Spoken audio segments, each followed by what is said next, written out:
بشپړ خبرونه ته مو زه رسول سالک هرکلی کوم.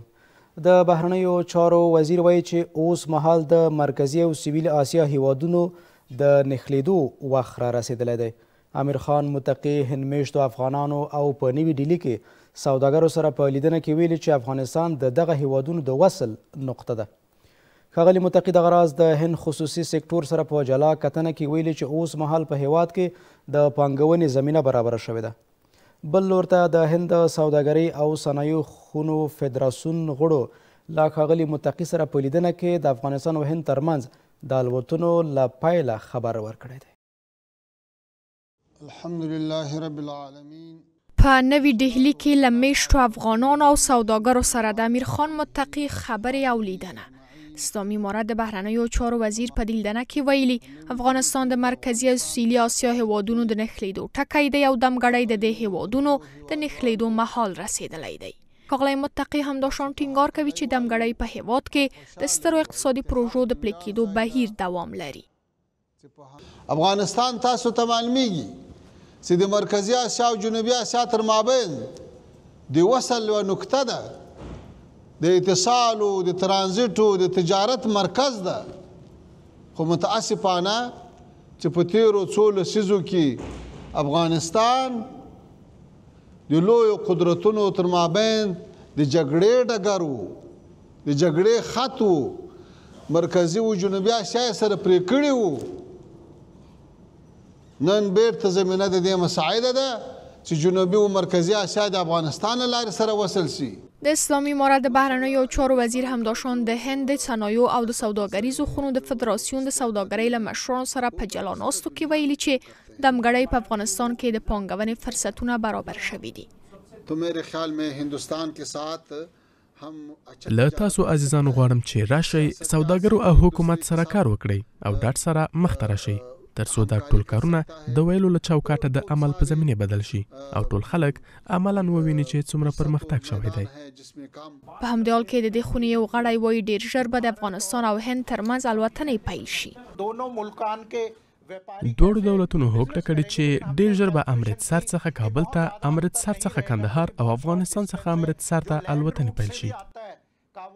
له دې سره د اسلامي امارت چارواکي په هیواد کې د درملو د تولید لپاره د یوې کارخونې د جوړېدو او د روغتیا په برخه کې د هند د همکارۍ غوښتنه هم کوي.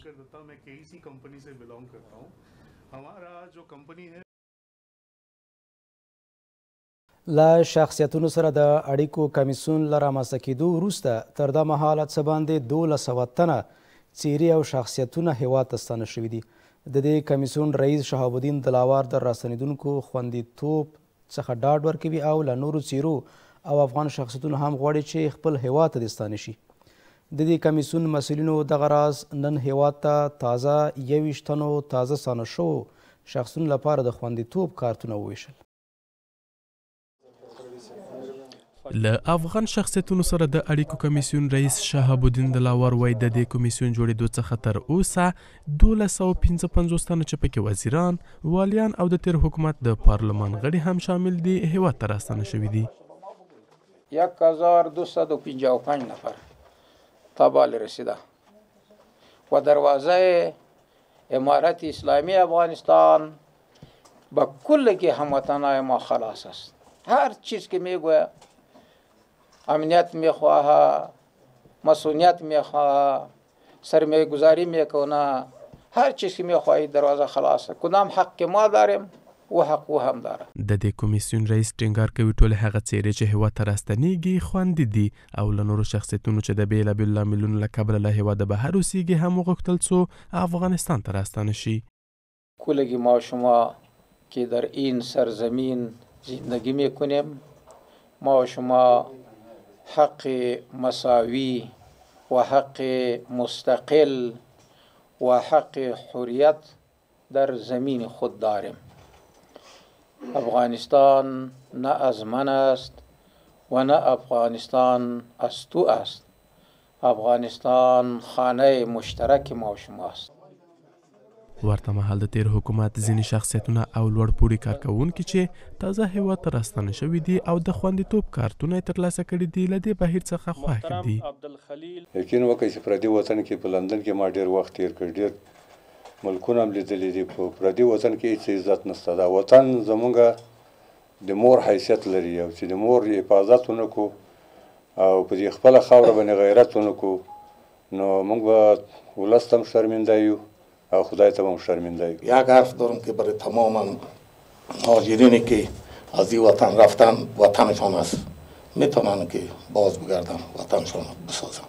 له افغان شخصیتونو سره د اړیکو کمیسیون په 1401 کال کې د اسلامي امارات د مشر د فرمان پر بنسټ رامنځته شو.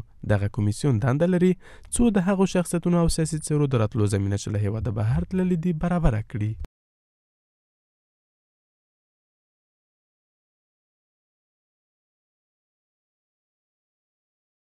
د اوبو او انرژۍ وزیر عبداللطیف منصور د انرژۍ اونۍ په غونډه کې د ګډون په مخه روسیې ته سفر کړی دی. د اوبو او انرژۍ وزیر وایي چې ښاغلی منصور د دې غونډې په څنډه کې به د ګډون کوونکو هیوادونو له چارواکو سره وګوري او د اوبو او انرژۍ د تجربو د شریکولو برخه کې د ګډو همکاریو د پراختیا او د افغانستان د انرژۍ د ظرفیتونو د پیژندنې په اړه خبرې وکړي. ورته مهال یو شمېر اقتصادي کارپوهان په ورته غونډو کې د افغانستان ګډون او د انرژۍ په سکتور کې د بهرنیو پانګولو راجلبول مهم بولي. د انرژۍ اونۍ په غونډه کې د ګډون په موخه روسیې ته د اوبو او انرژۍ وزیر سفر. د اوبو او انرژۍ وزارت وایي عبداللطیف منصور به د دغه غونډې په څنډه کې د غراض د ګډون کوونکو هیوادونو له چارواکو سره وګوري او د اوبو او انرژۍ برخه کې د ګډو همکاریو پراختیا، د تجربو تبادلې او د افغانستان د انرژۍ د ظرفیتونو د معرفي اړوند به خبرې وکړي. د سفر موخه د روسیې د انرژۍ د اونۍ نړیوال فورم کې د ګډون ترڅنګ د انرژۍ او اوبو سکتورونو په برخه کې د متقابلو همکاریو د پراختیا، تجربو د تبادلې او د افغانستان د انرژۍ سکتور د وړتیاو د معرفي کولو لپاره د کوربه او ګډون کوونکو هیوادونو له چارواکو سره د لیدنو ترسره کول دي. د اوبو او انرژۍ وزارت ټینګار کوي د افغانستان د پلاوي سفر به د غراض د پانګونې د راجلبولو او د سیمې او نړۍ له هیوادونو سره د انرژۍ د دوامداره پراختیا لپاره فرصت برابر کړي. ورته وخت کې یو شمېر اقتصادي شنونکي ورته غونډو کې د افغانستان ګډون او د انرژۍ سکتور کې د بهرنیو پانګونو راجلبول مهم یادوي. افغانستان یکی از کشورهای غنامند از نگاه داشتن منابع طبیعی بخصوص منابع تجدیدپذیر است و از هر نشست و گفتمانی که سبب تسریع روند سرمایه‌گذاری در سکتور انرژی و برق و منابع تجدیدپذیر در افغانستان شود میتونه به سود اقتصاد افغانستان تمام شود. بسته به جهانیان برسه میتونه خیلی مهم و حیاتی باشه و میتونه کشورهای مختلف را برای سرمایه گذاری روی تولید انرژی در افغانستان تشویق بکنه. تر دې مخکې د اوبو او انرژۍ وزارت ویلي چې دمګړۍ په افغانستان کې د انرژۍ پر سکتور د پانګونې زمینې برابر شوې دي او له کورنیو او بهرنیو پانګوالو غوښتي څو په دغه سکتور کې د پانګونه وکړي.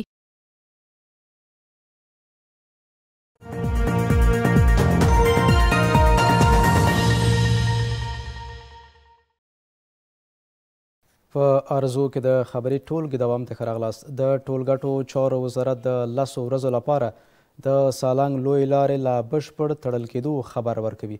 دغه وزارت بیان اعلان وکړ چې دغه لویه لار په تونل کې دننه د قیر اچونې له کبله د رمال مریض کال د تلې میاشتې له 20مې نیټې څخه د لړم تر 6مې پورې د هر ډول تګ راتګ پر مخ وتړل شي. د ټولګټو چارو وزارت دغه راز له هیوادوالو غوښتي چې څو په دغه موده کې د دوشي بامیان له بدیل مسیر څخه د تګ راتګ وکړي. د ټولګټو چارو وزارت اعلان وکړ چې ټاکل شوې ده د سالنګ لویه لار د 10 ورځو لپاره د هر ډول تګ راتګ پر مخ وتړل شي. د دغه وزارت ویاند محمد اشرف حقشناس وایي دغه لویه لار به د سالنګ تونل دننه او 15مې او 14مې ګالریو د قیر کولو په موخه د روان مریض کال د تلې له 20مې او د لړم تر 6مې پورې وتړل شي. برای مدت 10 روز برای تمام وسایط نقلیه به طور کامل مسدود می‌گردد. هموطنان عزیز در جریان 10 روز می‌توانند در صورت ضرورت از مسیر دوشی بامیان یا راه بدیل رفت آمد نمایند. ښاغلی حقشناس دغه راز له هیوادوالو غواړي ترڅو په دغه موده کې د اړتیا په صورت کې د دوشي بامیان له بدیل لارې څخه تګ راتګ وکړي. وزارت فوایدعامه امارات اسلامی افغانستان از هموطنان گرامی تقاضا می نماید که از روز شنبه ساعت 6 شام تاریخ 26 میزان سال روان از رفت آمد از مسیر شورای سالنگ ها جدا خودداری نمایند. همچنان تا بازگشایی مجدد این شورا از صبر و حوصله‌مندی کار بگیرند. د ټولګټو چارو وزارت مسؤلین له هیوادوالو غوښتي د پیلنۍ له مازدیګر څخه د سالنګ لویې لارې څخه له تګ راتګه ډډه وکړي او د دغې لارې تر بیا پرانیستو پورې د له صبر او حوصلې څخه کار واخلي.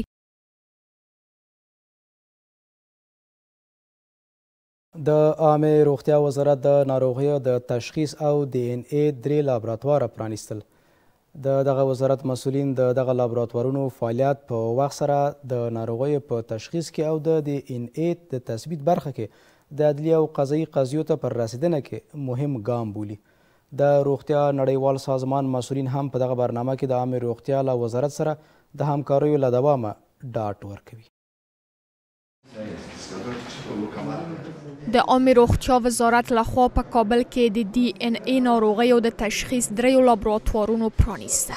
د وزارت چارواکي د کابل پنتانی افغان جاپان 2 روغتونونو کې د روغتیا نړیوال سازمان لخوا د بیلابیلو ناروغیو د تشخیص 2 لابراتوارونه جوړ شوي چې د هیواد روغتي چوپړتیا په وړاندې کېدو کې مهم بولي. دوی ټینګار کوي چې دا لابراتوارونه د ساري ناروغیو په مخنیوي کې به مهم رول ولري.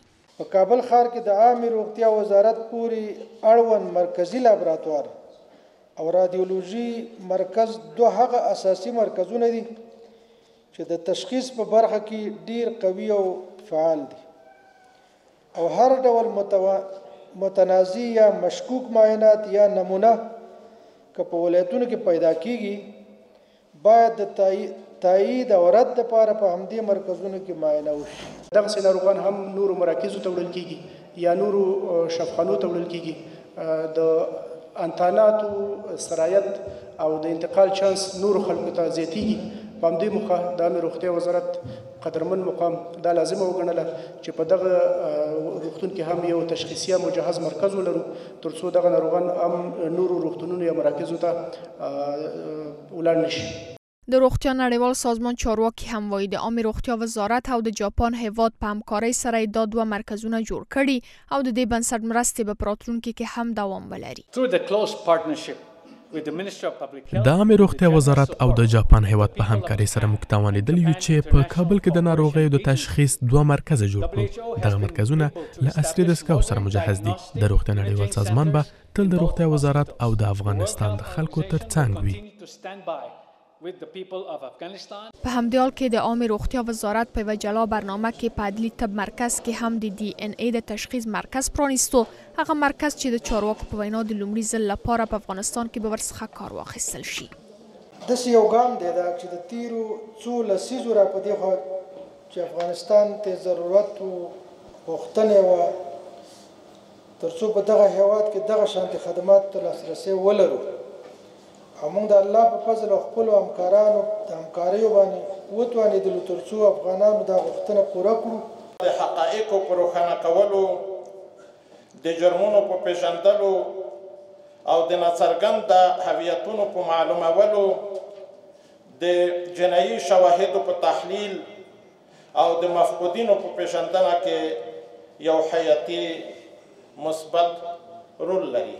د عامه روغتیا وزارت چارواکي هم داشان وایي د دولتي روغتونونو له سمبالولو سره هڅه کوي تر څو د هیوادوالو لپاره ښې روغتیایي چوپړتیاوې برابرې کړي.